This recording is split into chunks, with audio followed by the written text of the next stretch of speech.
Selamat malam pemirsa, bertemu lagi dengan saya Ristri Topianto aka Pak To. Di Vensian Syahdu ini di malam hari ini ya bersama dengan yang punya Mas Bayu di acara Dunia Jalan Barista.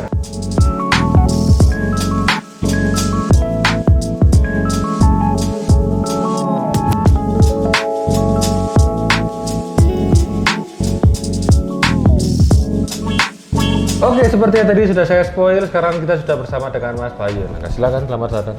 Mas. Halo Mas. Face like home banget. Iya. Hampir. Ini face like home ya Mas ya? Face like home ya, kayak di rumah sendiri rasanya ngopinya Mas ya.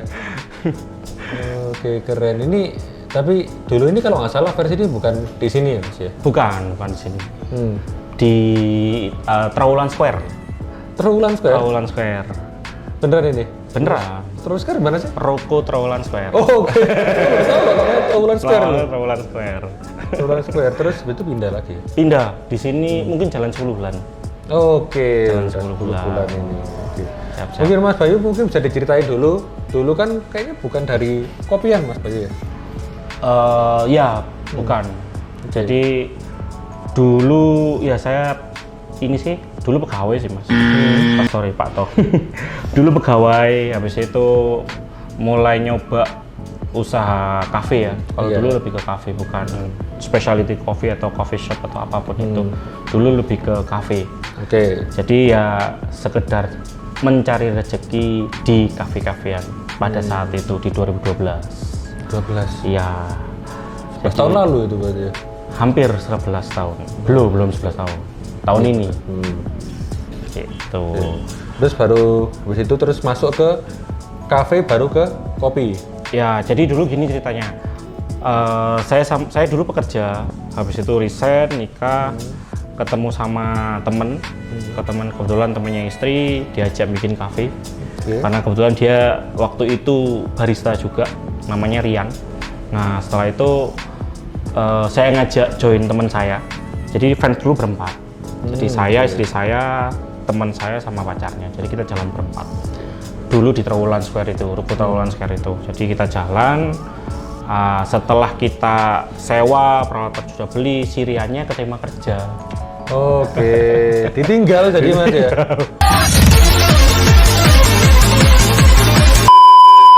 Ditinggal. Habis itu dikenalkanlah sama temennya dia, namanya Asmi waktu itu, Asmi Jabarsam.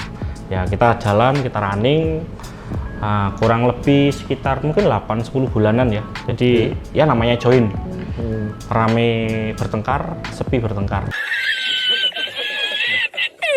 Mereka memutuskan untuk out, fans saya pertahanin, saya kelola sendiri. Setelah hampir 1 tahun buka ya. Kayak gitu. Jadi fans sekarang bersama istri aja? Ya, berdua bersama istri. Jadi kalau misalnya teman-teman menginginkan sebuah bisnis yang langgeng, jalankan bersama istri. Gitu nggak sih Mas? Nggak ya? Mungkin seperti itu ya. Terus kok bisa masuk ke specialty itu apa yang membuat Anda tertarik gitu? Padahal specialty kan dulu kan waktu 2013 itu saya udah tahu fans tuh. Bener ya, masih ada ya? Iya, sudah ada ya gitu. 2012 sampai 13 itu udah ada fans gitu. Apa sih yang bikin tertarik sama specialty gitu? Dikala orang-orang masih kopinya kopi tubruk hitam lagi pahit gitu. Dulu kita itu nggak terlalu paham Mas masalah specialty ya. Maksudnya di 2012 itu ya kita hanya sekedar buka kafe gitu. Dulu kan ya ada beberapa kafe ya kayak Cafe Corner kayak gitu ya. Jarang lah orang yang memang benar-benar kepingin buka yang memang specialty coffee gitu. Tahu saya ya saya belajar minum kopi ya lewat Java Dancer. Kayak gitu. Nah, sejalannya waktu karena kita juga hanya jalan cuman berdua, waktu itu terpaksa harus memulangkan semua pegawai karena kan pas permasalahannya diselesaikan kita tutup venue-nya kurang lebih sekitar 1 atau 2 bulan saya kalau nggak salah. Nah, di situ mau nggak mau harus belajar tentang kopi. Soalnya kan ya kita udah terlanjur beli mesin, beli peralatan. Kalau kita nggak belajar siapa lagi? Kan mau nyerahin ke barista terus kan juga nggak bisa. Namanya usaha ya. Suatu saat kalau ditinggal, kalau kita nggak tahu, itu. Iya kan. Jadi kalau kan nggak tahu. Kuncinya kalau misalnya mau bikin usaha itu kita harus menguasai core knowledge-nya dulu ya kan. Paling nggak paham lah ya. Jadi dulu masih simple banget kan ya Mas ya. Mungkin mulai fans itu awalnya mesin roasting ada? Nggak ada mesin Nggak ada? Nggak ada. Mesin espresso? Mesin espresso ada. Rancilio dulu. Terus Rancilio terus bertambah lagi, bertambah. Akhirnya suka Ya, suka itu. Jadi pemirsa, kalau misalnya kepingin tahu seberapa racunnya kopi itu, dulu itu kalau diceritain ya, satu mesin Rancilio. Sekarang kalau bisa dilihat di sini ada dua grup yang Victor Arduino, sama ada satu Eagle One, ada 2 EK43 sama satu mesin roasting di tempat kecil ini. Kenapa, Mas? Dulu ini sih Mas, jadi pas mulai berjalannya waktu, mulai belajar, jadi apa ya, namanya cowok itu pasti punya mainan kesukaan ya. Saya suka prinsip ini. Nggak tahu, tiba-tiba suka mesin aja, suka mesin espresso aja waktu itu. Saya suka ngulik kayak fitur-fiturnya. Ya, Rancilio dulu masih basic banget, terus ganti yang lebih ribet. Ya nabung, mampunya beli itu dibeli. Jadi belajar, bedanya mesin ini sama mesin ini apa gitu. Jadi semakin kesini karena waktu dulu itu gini, kalau di kedai kopi zaman waktu itu ya, kalau ada satu kedai punya mesin Lamarzuku, pasti kopinya enak gitu. Nah, orang berpikiran seperti itu, pasti kopinya enak, pasti kopinya oke dan sebagainya. Dari situ kita pengen tahu, seberapa ngaruh sih mesin itu.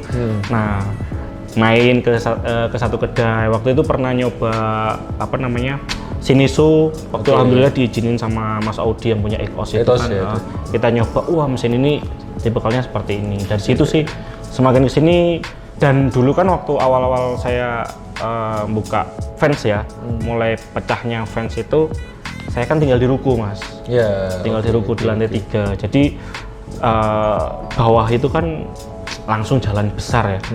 Kita kan kendaraan cuma ada motor. Kalau seumpama waktu itu kita pengen beli mobil, di situ tuh gampang dicolong ya Mas. Oh gitu? Gak ada pagar ya? Gak ada pagar. Dan di belakang kan ada tempat karaokean yang lumayan banyak itu lah. Akhirnya ya udah ada duit, kita mikirnya beli apa ya buat investasi lah. Akhirnya karena kita taunya waktu itu ternyata beli mesin espresso atau grinder waktu itu harganya makin lama itu bukan naik signifikan, cuman dia bertahan. Benar. Gitu. Jadi anggap aja beli Eka waktu itu masih 30 jutaan. Sekarang kita jual bekas di atas itu gitu. Padahal itu 2015, 2016. Padahal udah dipakai berapa tahun. Ya itu kita daripada buat beli kendaraan, buat beli mesin. Oke. Terus kalau misalnya dari segi roasterinya ini Mas, sulitnya jadi roastery itu apa sih? Sekarang kan lagi banyak yang pengen dan lagi jadi roastery, dadaan gitu aja. Susahnya jadi roastery ya. Sebenarnya kalau kita ngomong susahnya bikin nasi goreng itu apa sih Mas? Nggak ada nih. Bumbu instan, nasi campur selesai. Jadi sama kayak ngerosting sih, nggak ada susahnya ngerosting itu. Oh gitu? Susahnya nggak ada. Ya beli mesin yang susah.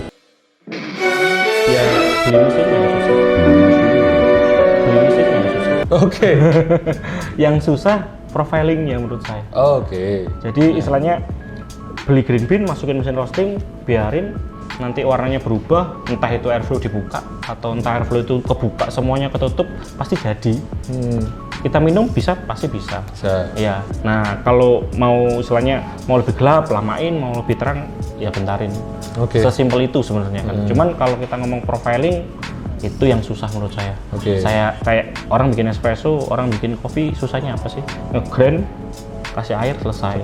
Itu selesai. Kalau seumpama bikin minuman kayak muktil campur sirup A, B, C, D, selesai. Tapi apakah enak? Enak.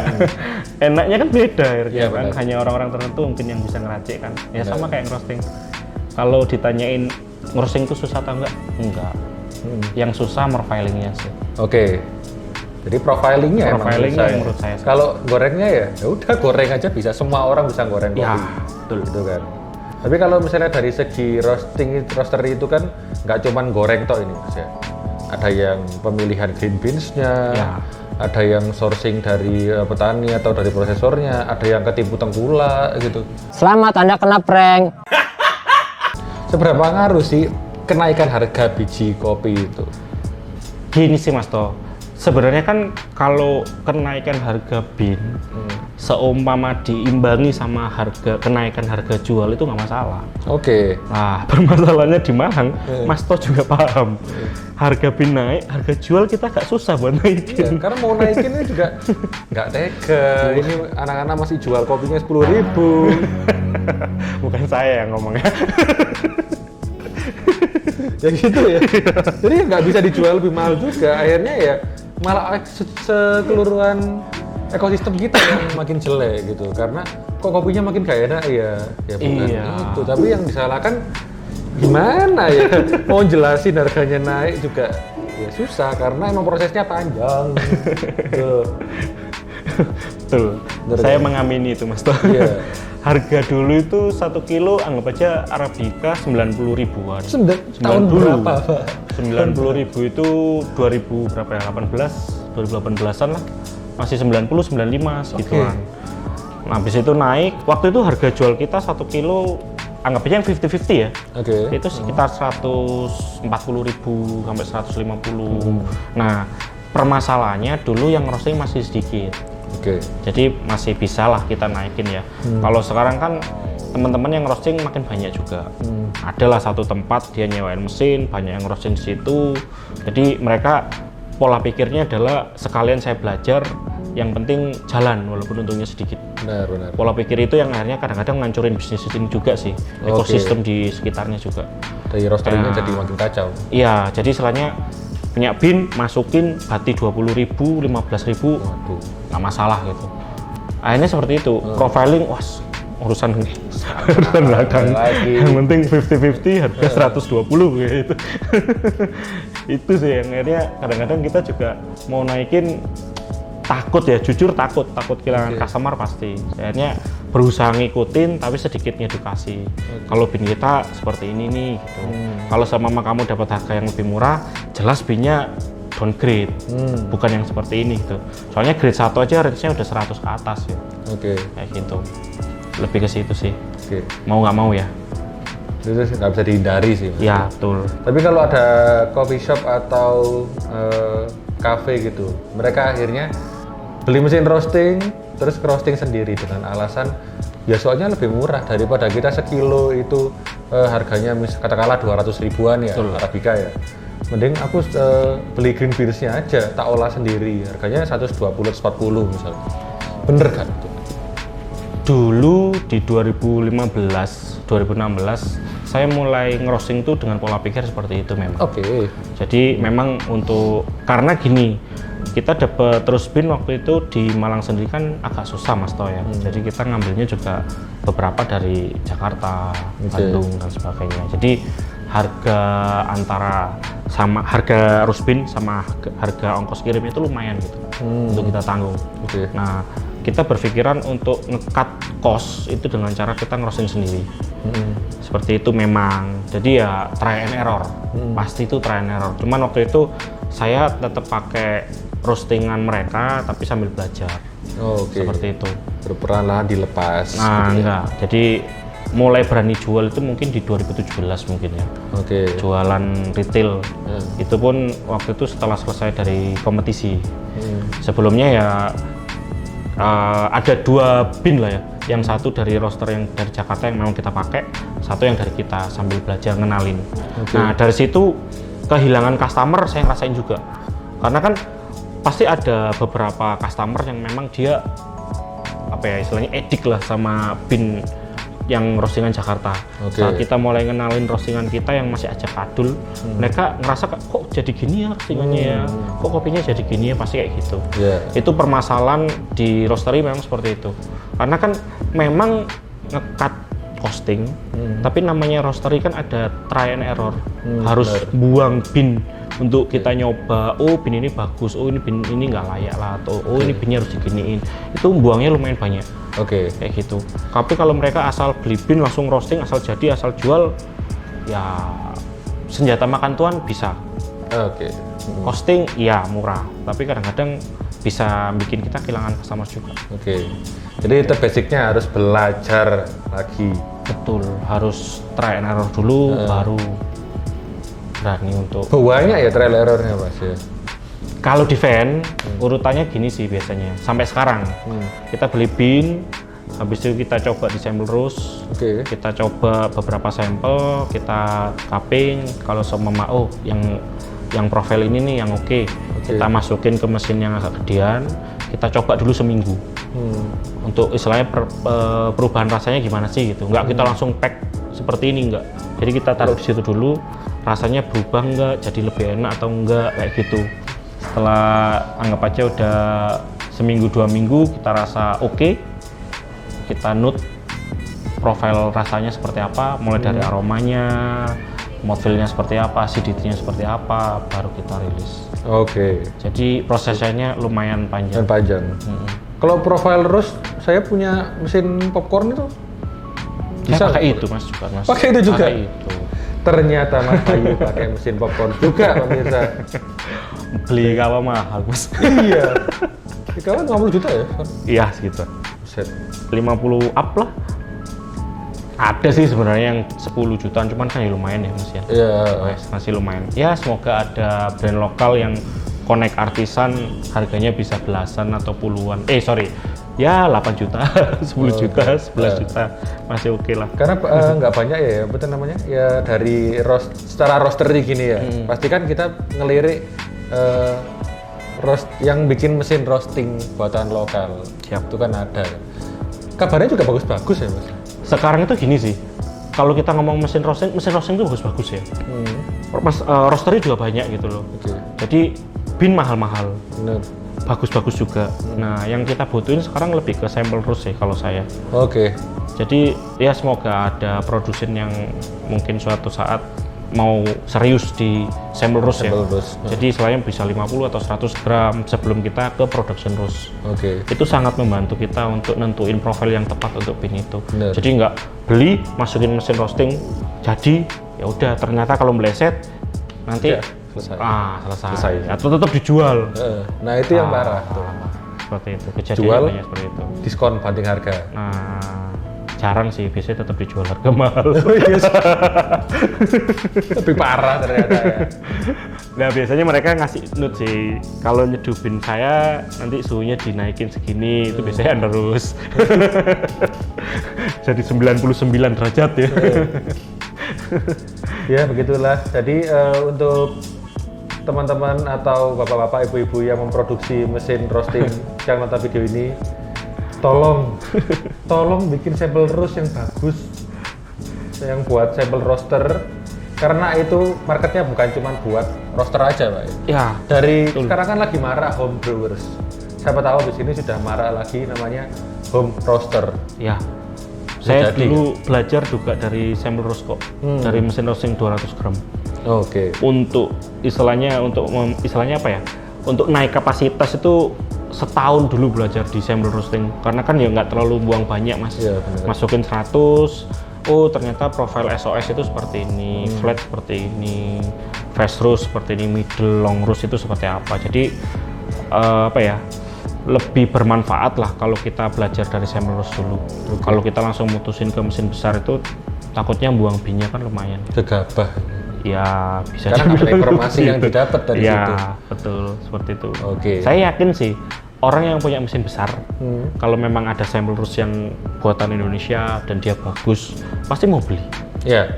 Pasti mau beli. Saya juga mau beli. Iya kan? Iya. Jadi pasarnya sampel roasting itu yang Cak To tadi bilang, Mas To, Cak To, Pak To. Iya. Itu apa ya, istilahnya gede gitu marketnya sampel roast itu. Apalagi sekarang geisha-geishaan kan banyak banget ya. Iya kan? Jadi beli geisha 1 kilo di sampel roast beberapa kali. Orang mikir daripada saya beli geisha harga mahal, beli green bean-nya aja. Green bean-nya geisha, tapi awet juga. Kayak susu menyeduh kan. Iya. Oke pemirsa, ternyata banyak banget hal yang masih bisa kita kulik ya, dan perlu kita persiapan kalau misalnya kita mau bikin roastery. Jadi biar nggak ngasal gitu ya. Sepertinya itu dulu untuk hari ini. Selamat malam. Terima kasih banget. Sama-sama, terima kasih kembali Mas. Perbincangan tentang roastery ini tidak ada habisnya karena banyak yang digoreng ya selain kopi. Oke, jangan lupa teman-teman buat like kalau suka, like juga kalau nggak suka, terus klik subscribe dan klik loncengnya biar ada yang ingetin, dan sampai jumpa di pertemuan selanjutnya. Selamat malam.